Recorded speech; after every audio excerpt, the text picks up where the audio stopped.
আসসালামু আলাইকুম, আমি সাদিয়া তোমার চ্যানেলে সবাইকে স্বাগত। আজকে একটি ঠান্ডা রেসিপি নিয়ে হাজির হয়েছি, ব্যানানা মিল্কশেক। এই গরমে এই রেসিপিটি সবারই কাজে লাগবে। খুব অল্প উপকরণে সহজেই তৈরি করব ব্যানানা মিল্কশেক। তো চলুন দেখে নিই কিভাবে তৈরি করছি।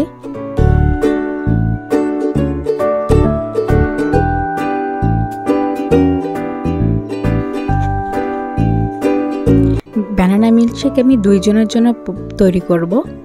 সেই জন্য আমি 1 মগ দুধ ঠান্ডা এবং দই আইসক্রিম 1 বাটি, 2 টেবিল চামচ চিনি এবং 1টি কলা।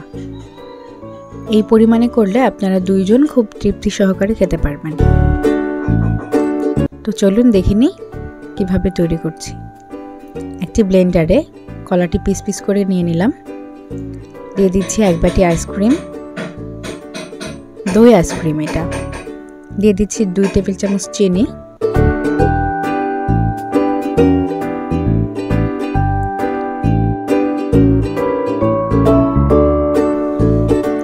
দিচ্ছি ঠান্ডা তরল 1 মগ দুধ। এখন আমরা ব্লেন্ড করে নিব।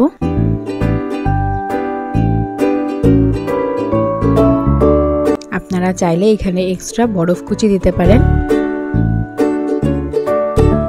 আমি যেহেতু আইসক্রিম নিয়েছি, আইসক্রিমটা এমনিতেই বরফ, তাই আর এক্সট্রা বরফ দিলাম না।